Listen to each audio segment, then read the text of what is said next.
Hey guys, tonight we begin with one of the most famous stories from the ancient world. So dim the lights, get comfortable. Maybe let the phone slowly disappear into the darkness like a Roman soldier trying to avoid paperwork and settle in. Because tonight we are traveling back to ancient Greece. A world of bronze armor, dramatic speeches, strange political systems, and men who somehow managed to turn, standing in one place and refusing to move, into one of history's greatest legends. This is the story of the 300 Spartans. Now, you probably already know the basic version. A tiny group of brave warriors. A massive invading army. A heroic last stand. A dramatic battlefield. A moment where courage, discipline, and sacrifice became the stuff of legend. And yes, that happened. But history is usually much stranger than the simple version we remember. The real story of the 300 Spartans is not just about warriors being brave. It is also about a strange little society obsessed with discipline, reputation, family honor, and creating the perfect soldier. Sparta was not exactly a normal place. Actually, calling Sparta a little unusual is like calling a medieval castle with a moat slightly inconvenient. Sparta was a society built almost entirely around war. While other Greek cities were busy developing philosophy, art, theater, and politics, Sparta looked at all of that and basically said, "That's nice. Anyway, where are the training exercises?" Of course, Sparta did have culture. Spartans were not mindless fighting machines wandering around wearing helmets and looking serious all day. They had poetry, music, religion, and traditions. But their entire identity revolved around one thing: being Spartan. And becoming Spartan was not exactly a relaxing childhood experience. Imagine being born into a society where your entire future was already decided before you could even properly hold a spoon. You were not going to grow up and become a merchant. You were not going to become a famous painter. You were not going to open a small bakery and spend your afternoons making excellent bread. No. If you were a Spartan boy, your life was heading toward one destination: the military. And Sparta started this process very early. Very early. Spartan children were inspected by the state almost immediately after birth. According to ancient accounts, weak or unhealthy infants could be rejected. The idea was to create strong citizens. A little intense, obviously. Most parents today are worried about whether their baby is sleeping enough. Spartan parents were apparently dealing with the question of whether their child was physically suitable for the entire military system. Because why not make parenting slightly more stressful? The famous Spartan education system was called the agoge. The agoge was designed to create soldiers who could survive hardship, obey orders, and remain loyal to Sparta above everything else. Boys entered training around the age of 7. And from there, childhood basically ended. They lived in groups. They trained constantly. They learned combat skills. They learned endurance. They were even encouraged to develop toughness by experiencing discomfort. Food was limited. Clothing was simple. Comfort was considered suspicious. Sparta looked at luxury and basically said, "That sounds dangerous." Of course, there was a reason behind all of this. Sparta was not just preparing young men for war. Sparta was preparing them for a specific kind of war. A war where they would stand together in formation, shoulder to shoulder, protecting the man beside them. The famous Spartan fighting style depended on teamwork. The hoplite soldier carried a large round shield, a spear, and armor. The shield was especially important. A Spartan saying claimed that a soldier should return with his shield or on it, meaning either come home victorious or be carried home dead. A very cheerful little motivational quote. Definitely not something you put on a coffee mug. But the shield represented something bigger. A Spartan soldier's shield protected not only himself, but the entire formation. If one person broke, everyone around him became vulnerable. So Sparta created soldiers who were trained to think as part of a group. Individual glory mattered less than collective survival. Which is interesting because the story of the 300 Spartans became one of the most famous examples of individual heroism in history. History has a funny habit of doing that. A society built around rejecting individual attention ended up creating some of the most famous individual names in the ancient world. And at the center of this story was a king named Leonidas. Leonidas was not a young, reckless hero searching for adventure. He was actually a mature Spartan king. Sparta was unusual because it had two kings at the same time. Yes, two. Because apparently one monarch was not complicated enough.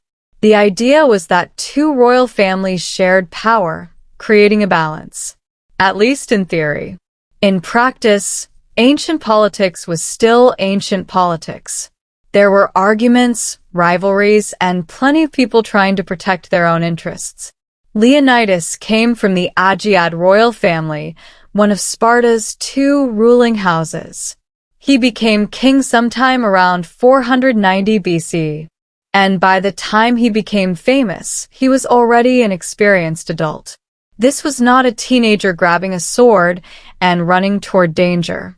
This was a man who understood exactly what he was facing. And what he was facing was the Persian Empire. Now, the Persian Empire was enormous. At this time, Persia was one of the greatest powers the world had ever seen. It stretched across huge territories, connecting different cultures, languages, and peoples. Its ruler was Xerxes I. Xerxes was the king of kings. A title that sounds extremely dramatic. And honestly, ancient rulers loved dramatic titles. Nobody wanted to be simply Bob. They wanted to be Bob, chosen by the gods, protector of the universe, destroyer of enemies. Ancient kings really understood branding. Xerxes inherited a massive empire from his father, Darius I. Darius had previously tried to conquer Greece, but was defeated at the Battle of Marathon in 490 BC. So Xerxes decided to continue the project. Because apparently one failed invasion was not enough. The Persian army moved toward Greece. And the Greeks had a problem. A very large problem. The Persian army was enormous. Ancient sources give numbers that are probably exaggerated, sometimes reaching into the millions. Modern historians believe the real number was much smaller, perhaps still tens or even hundreds of thousands. Either way, compared to the small Greek forces resisting them, it was a terrifying invasion. Many Greek cities surrendered. Others prepared to fight. And this is where the famous Battle of Thermopylae begins. Thermopylae was a narrow mountain pass. The name means hot gates because of nearby hot springs. A beautiful name for a place where thousands of people were about to have a very unpleasant experience. The Greeks understood something important. They could not defeat the Persian army in an open field. The Persians had too many soldiers, too many resources, too much everything. So the Greeks chose the terrain carefully. A narrow pass meant the Persian advantage in numbers would be reduced. 1,000,000 soldiers are much less useful when they cannot all fit into the same space. It is basically the ancient version of trying to move a giant sofa through a tiny doorway. Eventually, only a few people can work at once. The Greek alliance sent a small force to hold Thermopylae. Among them were 300 Spartans led by Leonidas. Now, the number 300 became famous. But the Spartans were not alone. This is one of the biggest misunderstandings about the battle. There were thousands of Greek soldiers there. The 300 Spartans were simply the force that became the symbol of the defense. And honestly, Sparta was very good at creating symbols. They understood reputation. They understood memory. They understood that sometimes the story people tell afterward becomes almost as important as the event itself. The Spartans also had a special reason for sending only 300 men. The timing was connected to a religious festival called the Carnea. During this festival, Spartan military activity was limited, because even Sparta, the society built around war, had moments where they had to say, "Unfortunately, we cannot fight today. The gods have scheduled something." Ancient Greece was a fascinating mixture of brutal warfare and strict religious traditions. So Sparta sent a smaller force first. The expectation was that more troops would follow. But history rarely follows a neat schedule, especially when armies are involved. And then came Xerxes. The Persian king arrived with his massive army and expected the Greeks to simply surrender, which would have been the practical choice. A reasonable person might look at a giant empire approaching and think, perhaps today is not the day to challenge them. But Sparta was not famous for making reasonable choices. They were famous for making very committed choices. Xerxes reportedly waited several days, expecting the Greeks to leave. They did not. The Persian king then sent forces against them, and the narrow pass created exactly the problem the Greeks wanted. The Persian soldiers could not fully use their numbers. The Greek hoplite formation held firm. The Spartans fought in the way they had trained their entire lives. Calmly, together, without panic. The famous image of the Spartans laughing in the face of danger comes partly from later storytelling. The reality was probably less theatrical. They were trained professionals doing what they had been prepared to do. And that was their greatest strength. They did not need to become heroes in the moment. They had spent their entire lives becoming exactly the kind of people who could stand there, which, depending on your opinion, is either inspiring or slightly terrifying. Because Sparta was very good at one thing, creating people who could endure almost anything. But endurance comes with a cost, and Sparta paid that cost. Behind the famous armor and the dramatic stories were human beings, fathers, husbands, sons. People who had grown up in a society that taught them their value came from sacrifice. And that idea would shape the final moments of Thermopylae. The battle would become legendary. But legends often polish away the uncomfortable details. They turn complicated people into simple symbols. Leonidas became the perfect warrior king. The 300 became the perfect soldiers. Sparta became the perfect military society. But the real story is much messier and much more interesting, because behind every famous battle is a group of ordinary people who were simply trying to survive an extraordinary moment. So, as we continue drifting through this story, we will look beyond the marble statues and movie scenes. We will follow Leonidas, Sparta, and the strange society that created the most famous last stand in ancient history. A story about courage. A story about politics. A story about a city that spent generations preparing for war, and finally got exactly what it had been waiting for. So, as we slowly continue our journey through ancient Greece, let's float back to Sparta for a moment. Before Leonidas became the face of one of history's most famous last stands, he was simply a Spartan king living inside one of the strangest political systems of the ancient world. And honestly, Sparta had a lot of strange systems. This was a society where everyone had a role. The kings commanded armies. The elders made important decisions. The citizens trained for war. And the people who actually did most of the farming and labor were the helots. Now, the Helots are one of the most important parts of understanding Sparta, because the image of Sparta is often just men in armor standing dramatically in the sun. Very convenient for statues. Very inconvenient for historical accuracy. Sparta's entire military lifestyle depended on a large population of enslaved people who worked the land. The Spartans had time to train because someone else was producing the food.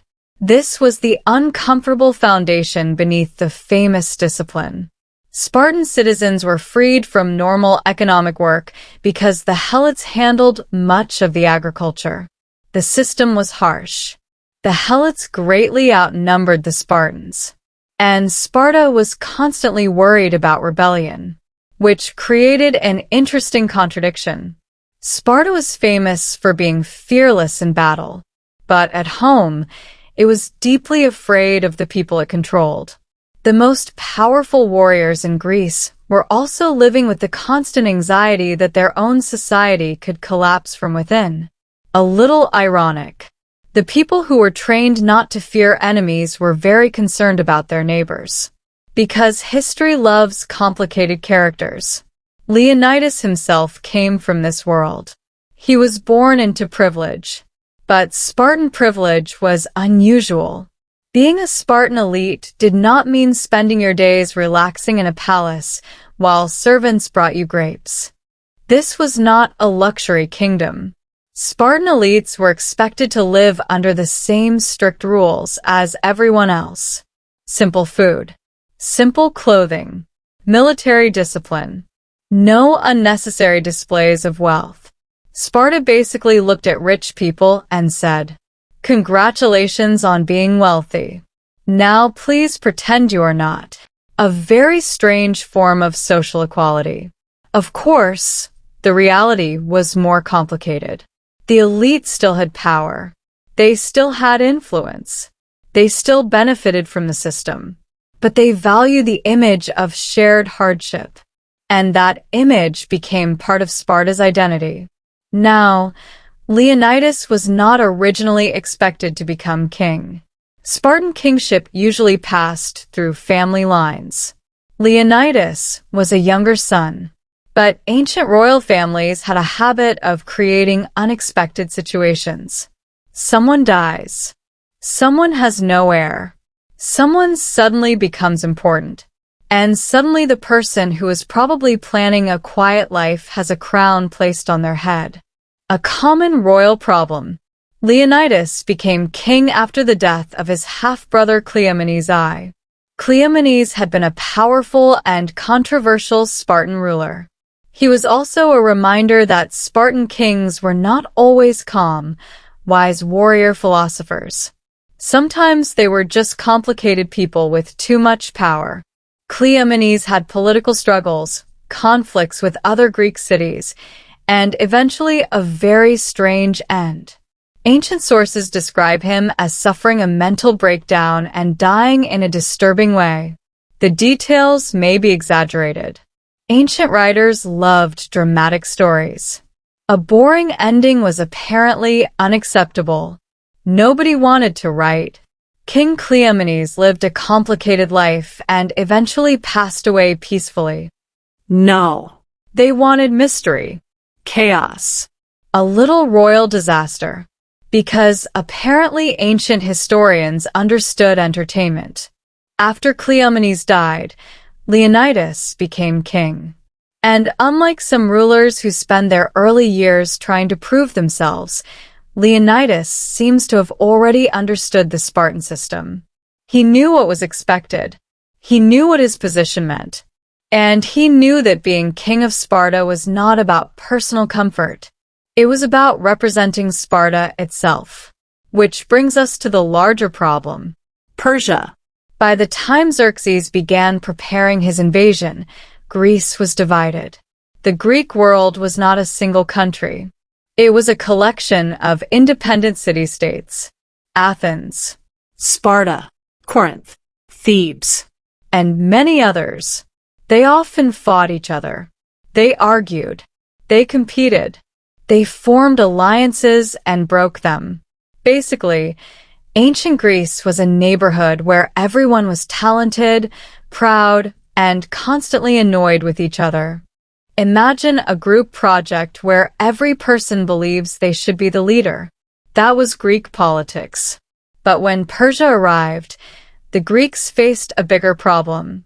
For once, they had a reason to cooperate. The Persian Empire was not trying to have a friendly conversation. It wanted expansion, and Greece was in the way.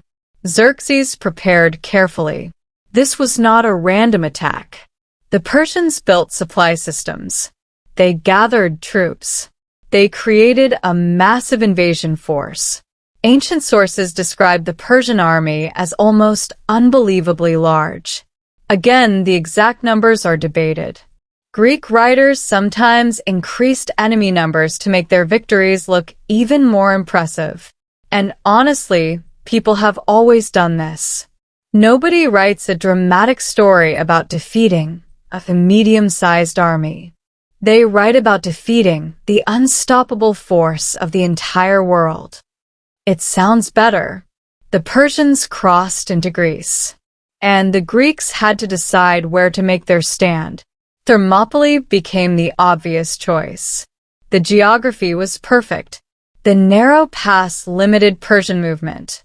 The sea nearby also allowed Greek ships to support the defense. The Greek plan was simple. Hold the pass, slow the Persian advance, buy time, and hopefully convince more Greek cities to join the fight. Simple plans, however, often become complicated, especially when the enemy has an enormous army. When the Persians arrived, Xerxes sent messengers. The message was basically, give up. The Greeks refused. According to later stories, the Spartans gave famously short answers. Spartans were known for being brief. In fact, the word laconic comes from Laconia, the region of Sparta, meaning someone who uses few words.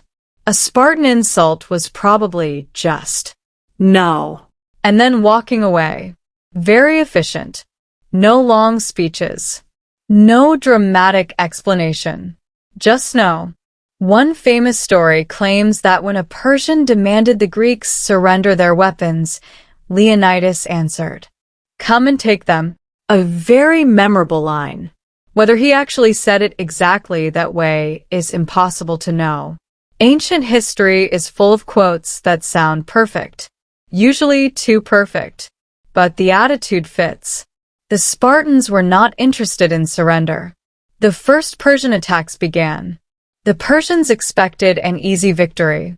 They were facing a small group. They had overwhelming numbers. They had the resources of a huge empire. It should have been simple. Except the Greeks were prepared. The narrow battlefield created chaos for the Persians. Their larger numbers became difficult to use. The Spartan formation was built for exactly this kind of fight. The hoplite shield wall moved as one. Each soldier protected the person beside him. The Persians had brave soldiers too. This was not a battle between heroes and villains. The Persian Empire contained many different peoples. Many soldiers were fighting because they were loyal, obligated, or simply following orders. History often turns wars into stories of good versus evil. Reality is usually much more complicated. The Persian soldiers were human beings too. Many probably had families waiting for them. Many probably had no personal interest in Greek politics. They were simply part of a huge imperial machine. And that machine had reached a narrow mountain pass. For days, the Greeks held. The Persian attacks failed. The Spartans became famous. And somewhere in the Persian camp, people were probably asking, why are these few Greeks making this so difficult? A very reasonable question, because from the outside, it was strange. A massive empire was struggling against a small group of soldiers standing in a narrow road. But then came the moment that changed everything. A local Greek man named Ephialtes revealed a path around Thermopylae. This allowed Persian forces to bypass the Greek position. And suddenly the entire situation changed. The Greeks could no longer hold the pass forever. Leonidas understood what was happening. The final decision had to be made. And this is where the legend of the 300 Spartans truly begins. Because they were not trapped by accident. They stayed. They chose to stay. And that choice would become one of the most remembered decisions in military history. But the reality behind that decision was more complicated than the simple heroic version. Leonidas was not trying to win. He knew the situation. The goal was no longer victory. The goal was time.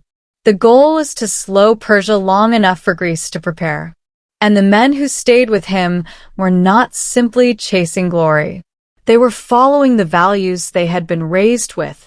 For Sparta, surrender was considered one of the greatest failures imaginable. The entire society had taught them that their identity was connected to duty. And now they faced the ultimate test of that belief. The final stand at Thermopylae was approaching. The famous moment. The moment that would transform a battlefield into a legend. But before we get there, it is worth remembering something. The 300 Spartans were not superheroes. They were not characters from a story. They were men created by a very unusual society. A society that spent generations preparing them for exactly this moment. And when that moment arrived, they did what Sparta had taught them to do. They stood. And they waited. So, as we continue drifting through this ancient battlefield, let's stay for a moment at Thermopylae. A narrow strip of land between mountains and sea. A place that, at first glance, does not look like the setting for one of history's greatest legends. There were no giant castles. No grand cities. No dramatic royal palace overlooking the battlefield. Just a road. A difficult road. And thousands of people who had suddenly made this small place the center of the ancient world. The Greeks had held the pass for several days. And for the Persians, this was becoming frustrating. Because from their perspective, this should have been simple.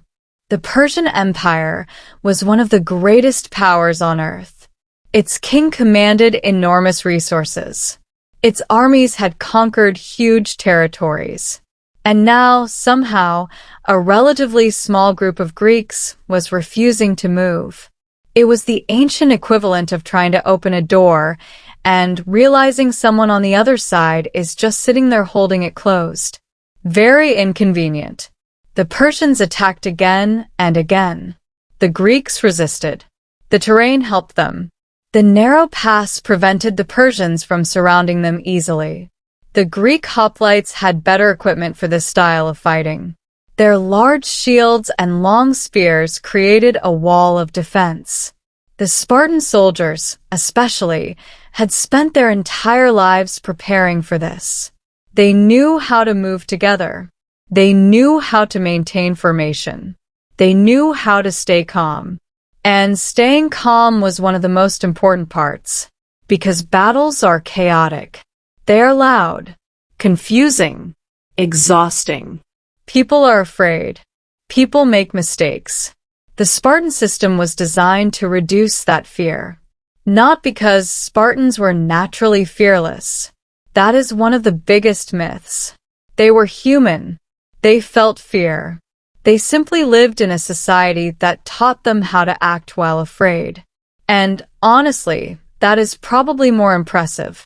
Anyone can be brave when they are comfortable. The difficult part is doing what you have to do when everything inside you is saying, "This seems like a terrible idea." And yes, standing in front of a massive invading army probably felt like a terrible idea. But the Spartans had spent their entire lives being told that this was their purpose. Their identity was built around duty. Now, let's talk about the famous number, the 300, because the number itself has become almost mythical. People imagine 300 perfect warriors, 300 unstoppable fighters. 300 men chosen from the greatest soldiers in Greece. The reality was more human. The 300 were selected Spartan citizens. They were men who had sons. This detail is important. Sparta wanted families to continue. The idea was that if these men died, their bloodlines would not completely disappear. It was also part of Sparta's way of thinking about honor and sacrifice. A Spartan soldier was expected to serve, and the state carefully considered who would be sent. This was not random. This was a calculated decision. The Spartans understood what was happening. They knew the odds. They knew the danger.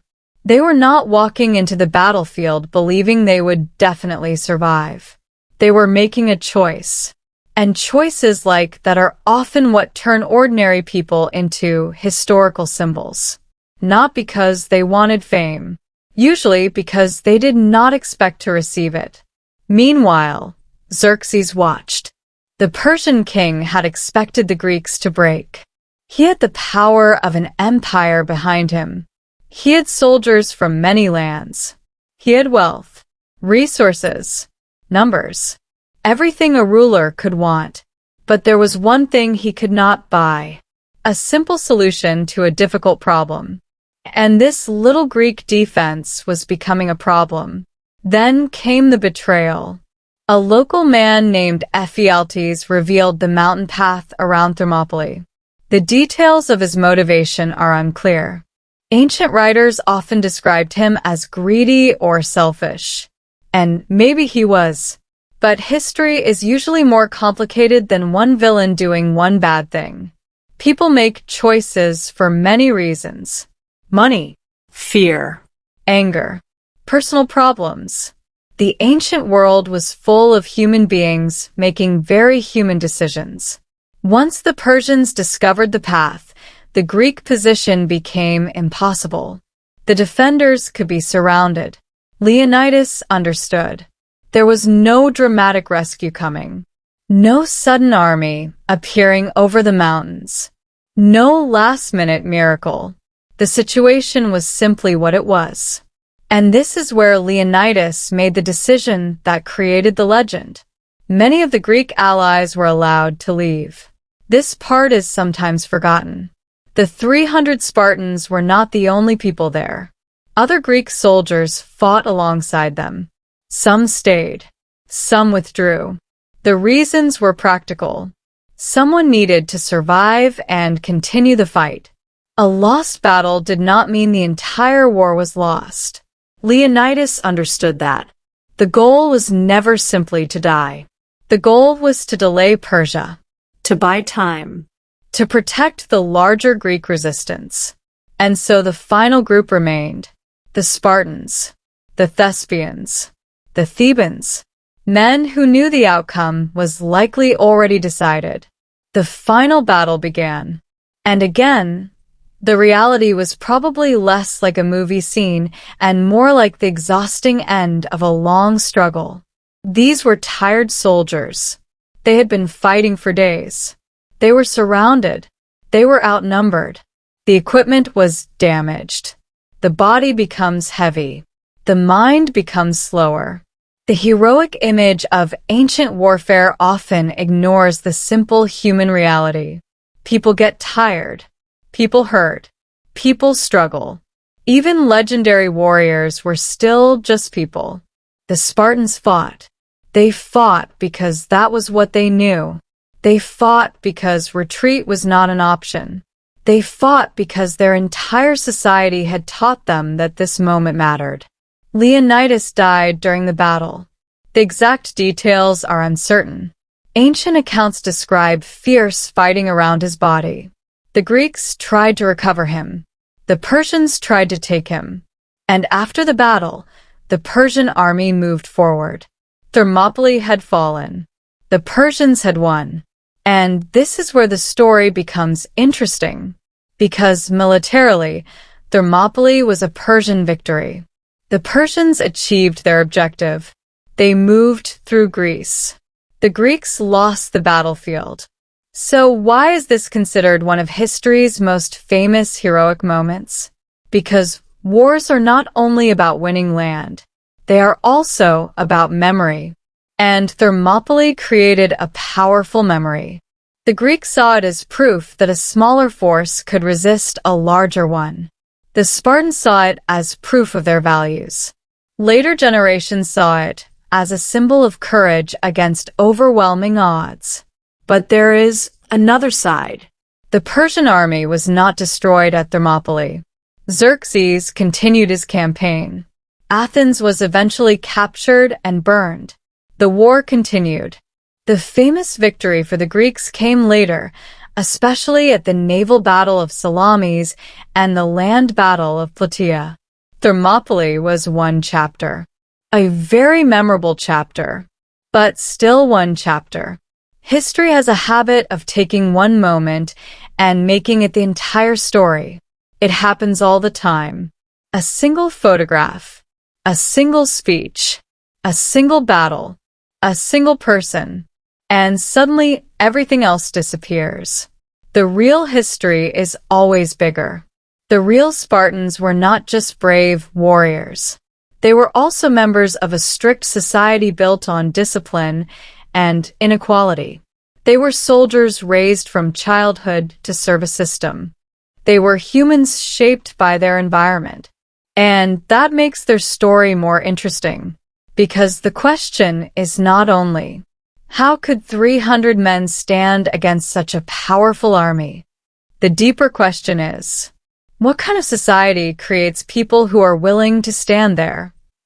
And Sparta had spent centuries answering that question. Now, after Thermopylae, the legend of the Spartans only grew. Their defeat became a victory in memory. Their sacrifice became a story passed from generation to generation. And Leonidas became something more than a king. He became an idea, a symbol, a reminder that sometimes history remembers not only who won, but who refused to move. So, as we continue our slow walk through the story of the 300 Spartans, we are leaving the battlefield of Thermopylae behind for a moment. The dust has settled. The armies have moved on. The Persian invasion continues. And yet, something strange has happened. A defeat has become one of the most famous victories in human memory, which is honestly one of history's favorite little tricks. A battle can be lost. A city can fall. A king can die. And somehow, centuries later, people are still talking about the people who lost. Thermopylae became powerful because of the meaning people attached to it. The Spartans were not remembered because they defeated Persia there. They were remembered because they represented something. At least, they represented something to later generations. Courage, discipline, sacrifice. The idea that a small group of people could stand firm against impossible odds. And that is a very attractive story. Humans love stories where the smaller force refuses to give up. It feels personal. It feels relatable. Even thousands of years later, people understand the feeling of facing something much bigger than themselves. Although, thankfully, most of us experience this through things like difficult work meetings or complicated paperwork. Not an invading empire. A much safer version of courage. But the ancient world did not stop with the death of Leonidas. Sparta continued. And the strange thing about Sparta is that the society that created the 300 would eventually struggle with the very system it built. Because Sparta's greatest strength was also its weakness. It created excellent soldiers, but it created very few of them. Spartan citizenship was extremely limited. The number of full Spartan citizens slowly declined over time. And this created a problem. A society built around military power needed soldiers. But Sparta's strict system made expanding that population difficult. The same rules that created elite warriors also created a fragile society. Sparta had created a machine. but machines need parts. And Sparta was not very good at making new ones. The Spartan lifestyle was intense. Men spent years in military training. They lived under strict expectations. They were expected to marry. They were expected to have children. They were expected to maintain the Spartan way of life. But the reality was that many Spartan citizens owned land and depended on the Helot population. And as time passed, economic problems grew.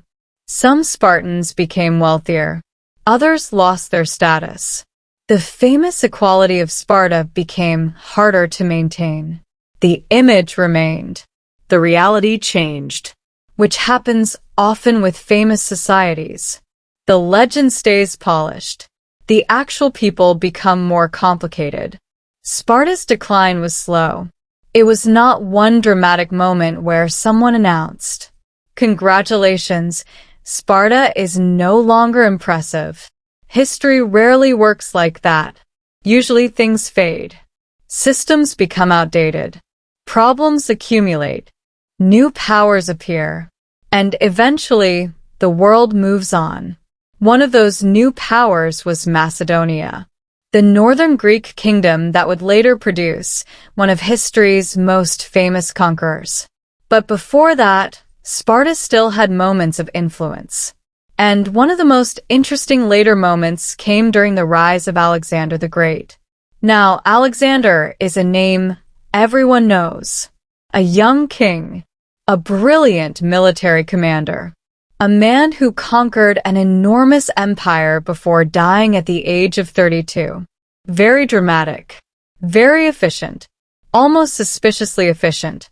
Alexander's father, Philip II of Macedon, transformed Macedonia into the dominant military power in Greece.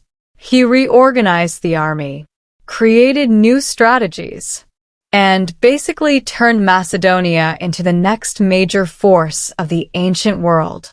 Sparta, meanwhile, was still trying to maintain its old identity. The famous warrior society was now facing a new kind of military power. The world had changed, and Sparta was discovering that being the best warrior society of one era did not guarantee control of the next one. A very common historical problem. People often prepare perfectly for yesterday's challenges. Then tomorrow arrives. Alexander eventually became ruler of Greece and began his famous campaigns. Sparta, however, remained independent for a while. They were never completely comfortable being controlled by others, which is very Spartan. Even when their influence declined, their personality remained. They were the ancient world's most stubborn people. If history had a person who refused to read the room, Sparta would be a strong candidate. But the story of the 300 became even bigger after Sparta itself began fading. The reason? Because later societies loved the image of Sparta, especially societies interested in military discipline. The Romans admired Sparta. Roman writers often looked back at Greece and saw Sparta as a symbol of old-fashioned toughness. Of course, the Romans also liked stories that made them look impressive. Ancient cultures were not above a little historical marketing. Everyone did it. The Greeks praised their heroes. The Romans praised their ancestors. Medieval kingdoms created heroic family legends. Modern countries create documentaries with dramatic music. Human beings have always been very good at saying, "Look at our past. Wasn't it amazing?" Usually while ignoring the inconvenient parts. And Sparta had many inconvenient parts. The harsh treatment of helots, the limited rights of women despite their unusual position, the extreme control over citizens, the obsession with warfare, the pressure placed on children. These things were part of Sparta too. The real Sparta was not simply a heroic warrior paradise. It was a complex society, a place where discipline created strength, but also suffering. A place where people admired courage, but also accepted extreme hardship. A place where freedom for some depended on the lack of freedom for others. And that is what makes studying history interesting. People are rarely just heroes or villains. Societies are rarely just good or bad. They are messy. They are human. Even the famous 300 Spartans, the men who became symbols of bravery, they were also products of their world. They believed things because they were raised to believe them. They valued sacrifice because their culture taught them that sacrifice was the highest form of honor. They were not trying to become legends. They were trying to fulfill the expectations placed on them. And maybe that is the most fascinating part. Legends often begin with ordinary people doing what they believe they must do. No one wakes up and thinks, "Today I will become a historical symbol." Usually people are just living their lives. Then history arrives. And suddenly their choices are remembered forever. Leonidas probably did not know how future generations would talk about him. He probably did not imagine statues, books, movies, endless discussions thousands of years later. He was a Spartan king facing a crisis. He made a decision. He acted according to the values of his society. And that was enough to create one of history's most famous stories. But perhaps the most interesting question is not why the Spartans became legends. The more interesting question is why we still need legends. Why do humans keep returning to stories of courage? Why do we remember people who stood against impossible odds? Maybe because everyone, at some point, faces something larger than themselves. Not an army, not an empire, but some challenge, some fear, some difficult moment. And stories like Thermopylae survive because they remind people of something simple, that even when the outcome is uncertain, the choices people make still matter. And so the story of the 300 Spartans continues, not because they changed the course of a single battle, but because they became a symbol that outlived the battle itself. A small group of soldiers, a narrow mountain pass, a lost fight, and somehow, a story that never really ended. So, as we continue our quiet journey through the world of the 300 Spartans, let's leave behind the dramatic battlefield images for a while. Because after all the speeches, statues, movies, and heroic paintings, there is something easy to forget. The Spartans were people, not symbols, not marble statues, not characters wearing perfect bronze helmets while dramatic music plays in the background. They were ordinary humans shaped by an extraordinary society. And understanding that society is where the real story becomes much more interesting. Because Sparta was never just about fighting. It was about creating a certain kind of person. A Spartan was supposed to be disciplined, controlled, loyal, uncomplicated. At least, that was the ideal. The reality, as always, was messier. The Spartan system tried to remove individuality. The state came first. The community came first. Personal desires were considered less important. A Spartan was expected to sacrifice comfort for duty. And this started from childhood.